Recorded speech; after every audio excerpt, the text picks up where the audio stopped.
Hi everyone, it's me Darlene. I am back with part number 2. I'm assuming this is going to be the final part. I should be able to wrap this up in this video of my all purple quilt top.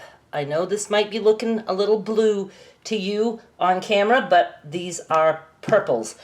I started with 108 5-inch squares. I happen to have 9 different prints. I had 12 squares of each print.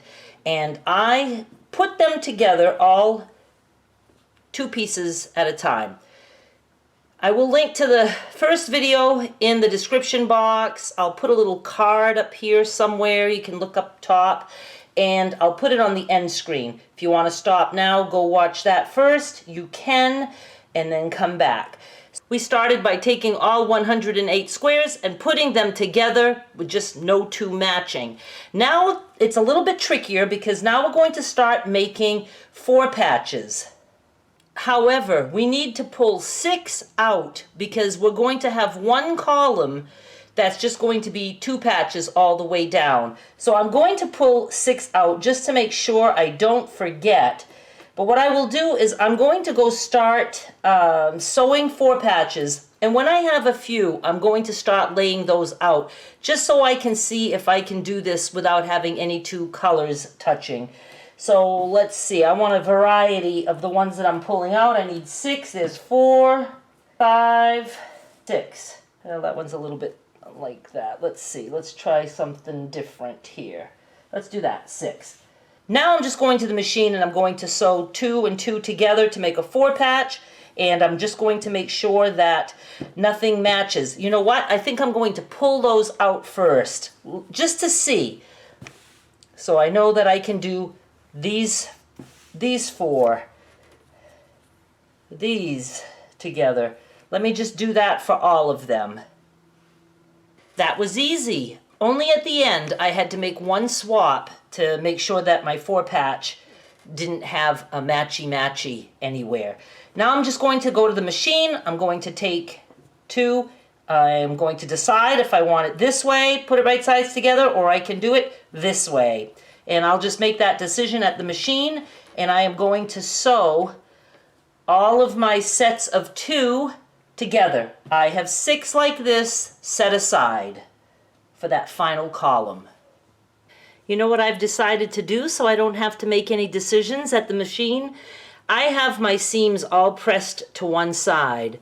So I am going to put these together in a way that will make the seams nest. So I'm just looking at my seams. This one's going that way, this one's going the other way. So that is how it's going to be put together, and I try to match up my seam first. And if it's not, perfectly even on the ends, I don't care. That could always be trimmed. I'm just aiming for better intersections. And so that will determine how I lay this block out, and I'm not fussy.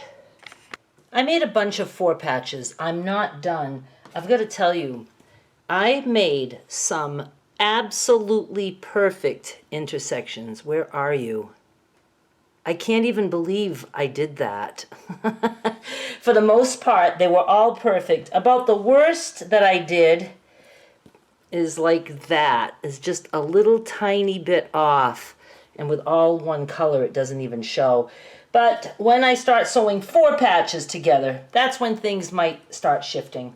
But what I'm going to do is, and here's what I thought, if I have to, I have no problem picking some stitches to taking out a square and putting another one in, because that is still way quicker than trying to lay everything out and figure it all out. I mean, I certainly wasn't doing that with the original 108 squares and then have to try to remember all the order to sew that. No, no, no. This is so easy.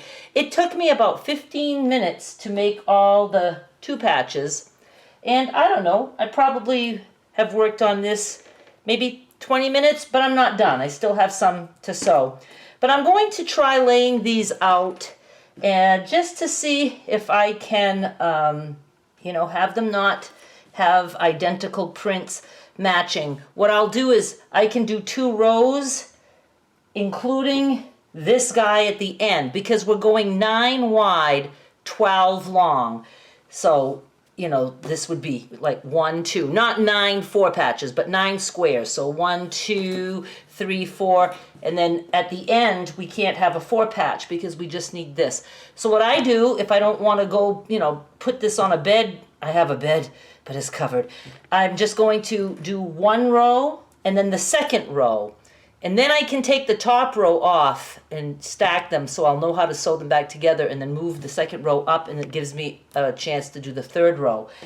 And I have these to still put together so I can see if I can make it work. I think that sounds very confusing, but let me just do my thing. You guys, look what I had done. I was concerned about that and I checked a couple times. I actually put 2 together, so I'm going to take that apart. When you pick a square out of a 4 patch, you have to pick, you know, 2 sides. I'll pull all those little threads out, but I only pick until I'm, you know, past that intersection. And now I'm just going to replace it, but instead of picking another one out of a 4 patch, I'm just going to take a 2 patch, take one off, and replace it with this. I can use this one in my 4 patch because I don't have this print in there. That worked. This is so fun. It's like making a puzzle. This is actually half the quilt right here. I have 9 by 6, but it's going to be 9 by 12. So this is the width, and then we have to add more this way. And I don't see anything touching its exact mate here. So I will pull off those first 2 rows and move that third row up, and I'm just going to continue to see what I come out with. I think I have it. And I even tried to not have things touching kitty corner. I probably have some of that. And I'm going to actually stop for tonight. But I have the 6 rows laid out. Now, these bottom rows are all like the 2 strips. I was able to, you know, swap things and turn things and do things like that. So what I did is I went ahead and just sewed, I don't know, almost half into the four patches, but then do leave a bunch of the 2 patches so you have a chance to you know, move things around. Or just, you know, if you want, I would say at least do the 2 patches. Just send those through, and then you can lay your 2 patches out any way you want. It's all good. So I'm going to stop for tonight. I'll be back tomorrow. It is the next day, and you might notice that I cut my fingernails. I broke one right off, so it was time to cut the rest. I've been wanting to for like a week and a half now, which is why they haven't been polished, but I keep putting it off, and now I got that little task done. I ended up working on this more last night. I know I signed off saying I would finish tomorrow, but I had completed this whole part and this whole strip, and then I stopped, and now I connected this. So this is the bottom half. I have the top half to do, and I am going to mark something here, bottom, top.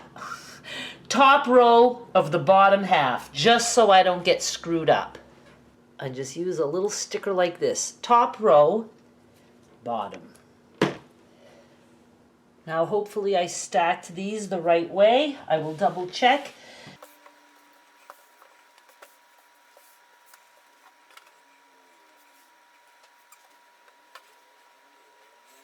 And this looks right to me, so I am just going to go to my machine and I'm going to start joining all of this. And I do press each row at a time. And at this point, not everything is going to nest, and that's okay. Don't think you screwed up if you have to have, you know, seams not nesting, that they're both on one side. That's okay. I have the top half complete now, so I have both halves done. But I do want to trim the edges because, see, I have a little bit of this going on where it's not quite even, and I will do that to the 2 halves separately because it's just easier for me to just fold and trim, and I will make sure the 2 halves are the same size, and then I will put them together and we will be done. I am done, and I am so incredibly happy with how this turned out, but I'm so sad that you can't get the true colors. I have to jump in because I am so frustrated with the colors of the pictures, how they came out. Those of you who are my fabric shoppers, you know how much I struggle with purple, and I have looked up all kinds of things. Purple is pretty much impossible to capture, especially if it's all purple. If I would have had mixed colors with some purple in there, that's a different story. So I had to alter the images because I could not show you a sea of blue on the slideshow. Now I'm going to show you what my camera captured, and then I'm going to show you the altered image that I created to make it look somewhat purple. But even the purple I see on there doesn't quite match this, which is still looking blue to me.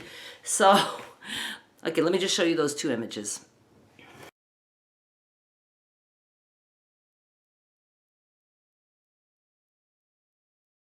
That purple even looks a little bit too pinkish or some red in it, but I couldn't get it any better than that. I'm suffering. I will never do a purple video again, ever.